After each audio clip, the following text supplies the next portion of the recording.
Bismillahirrahmanirrahim. Assalamualaikum warahmatullahi wabarakatuh. Sahabat rahasia kolbu rahimakumullah.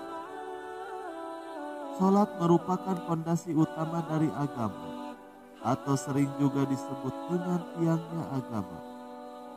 Salat adalah amalan pertama yang ditanyakan oleh Allah di hari kiamat nanti.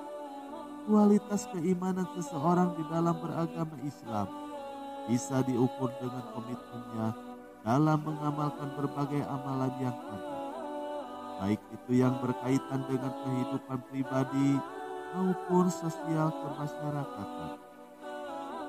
Salat sebagai salah satu dari bagian rukun Islam tentu saja merupakan kewajiban yang harus dilaksanakan bagi setiap muslim yang taat. Namun lebih dari itu, sebetulnya salat tidak hanya merupakan kewajiban semata, tetapi juga merupakan kebutuhan utama bagi kaum yang beriman, karena salat merupakan tiangnya agama. Begitu pentingnya kedudukan salat di dalam syariat Islam, sehingga kewajiban salat merupakan hal yang pertama yang harus dilakukan setelah seorang muslim mengakui kebenaran atas keberadaan Tuhan, yaitu Allah Subhanahu wa Ta'ala.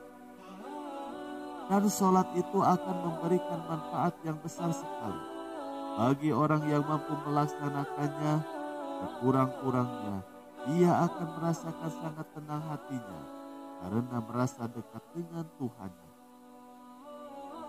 Dalam Islam, salat mempunyai kedudukan yang tinggi dan sangat penting, sebagaimana sabda Rasulullah Shallallahu Alaihi Wasallam. Salat adalah tiangnya agama. Barang siapa yang menegakkan salat, maka berarti ia menegakkan agama. Dan barang siapa yang meninggalkan salat, berarti ia merobohkan agama. Hadis riwayat Bukhari Muslim. Kewajiban seorang hamba adalah beribadah kepada Allah Subhanahu wa Ta'ala sebagai Kholiknya. Salah satunya adalah melaksanakan salat, baik salat wajib maupun salat sunnah. Salat dikatakan sah jika rukun dan syaratnya sudah terpenuhi. Akan tetapi tidak ada yang bisa menjamin bahwa salat yang kita lakukan diterima Allah atau tidak. Walaupun secara hukum fikih bisa dikatakan sah. Lalu siapakah di antara kita yang diterima salatnya? Dan seperti apa tanda-tanda orang yang diterima salatnya itu? Adapun ciri-ciri yang mengisyaratkan bahwa salat kita diterima adalah sebagai berikut. Dalam hadis qudsi diterangkan tentang ciri-ciri orang yang diterima salatnya oleh Allah Subhanahu wa Ta'ala. Sesungguhnya aku Allah Subhanahu wa Ta'ala hanya akan menerima salat dari orang yang dengan salatnya itu ia merendahkan diri di hadapan Allah. Ia tidak sombong dengan makhluk yang lain. Ia tidak mengulangi maksiat kepadaku. Ia mengisi sebagian siang dengan berzikir kepadaku. Ia menyayangi orang-orang miskin dan orang-orang yang menderita. Aku akan terima salat orang itu dengan kebesaranku. Aku akan menyuruh malaikat untuk menjaganya. Dan kalau dia berdoa kepadaku, aku akan memperkenankannya. Perumpamaan dia dengan makhluk yang lain adalah seperti perumpamaan Firdaus di surga. Lalu bagaimana ciri-ciri orang yang diterima salatnya oleh Allah Subhanahu wa Ta'ala? Dan inilah ciri-ciri orang yang diterima salatnya oleh Allah Subhanahu wa Ta'ala. Yang pertama, orang yang selalu merendahkan diri.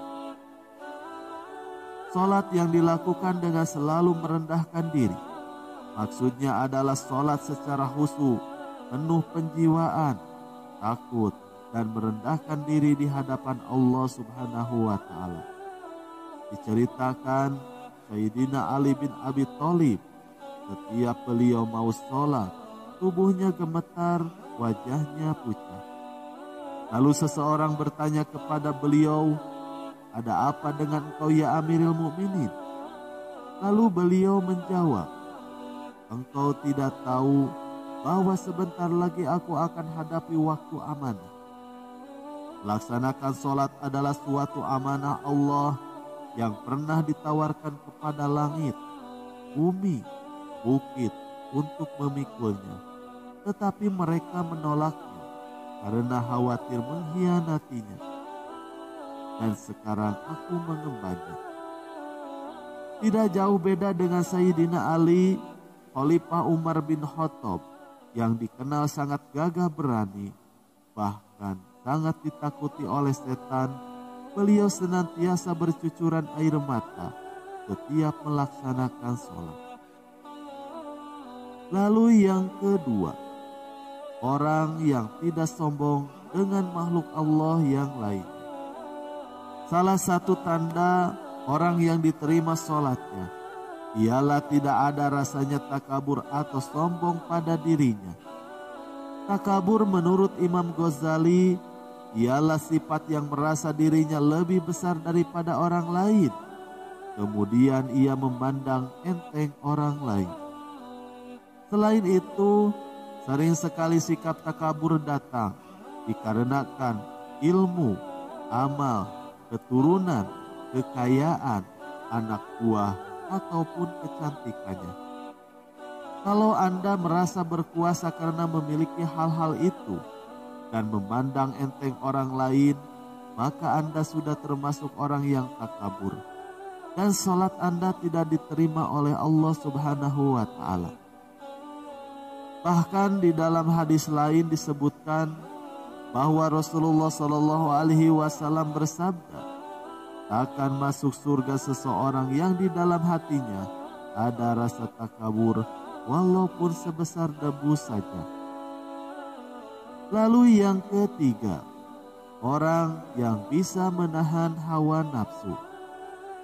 Jika sholatnya tersebut mampu menjadi penghalang dari perbuatan tercela, itu tanda bahwa sholatnya diterima oleh Allah Subhanahu wa Ta'ala.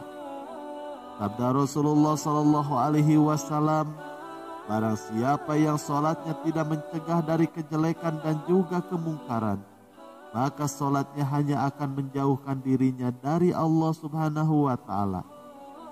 Hadis lainnya, nanti pada hari kiamat ada orang yang membawa sholatnya di hadapan Allah, lalu sholatnya diterima dan dilipat-lipat seperti dilipat-lipatnya pakaian kotor. Lalu sholatnya itu dilemparkan ke wajahnya.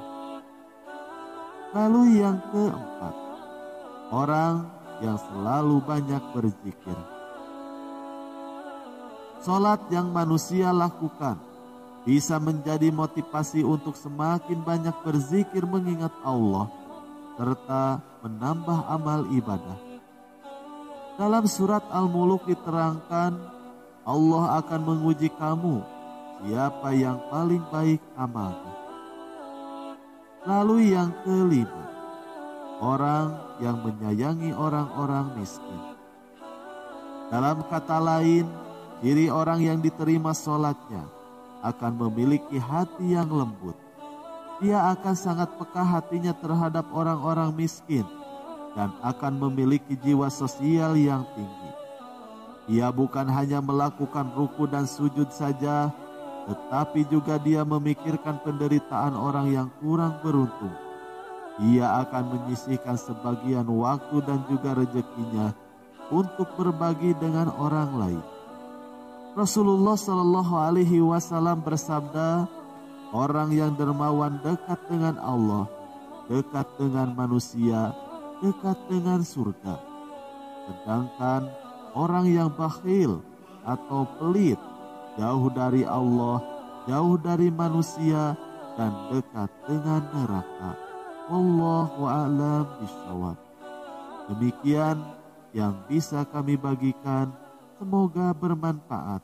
Wassalamualaikum warahmatullahi wabarakatuh.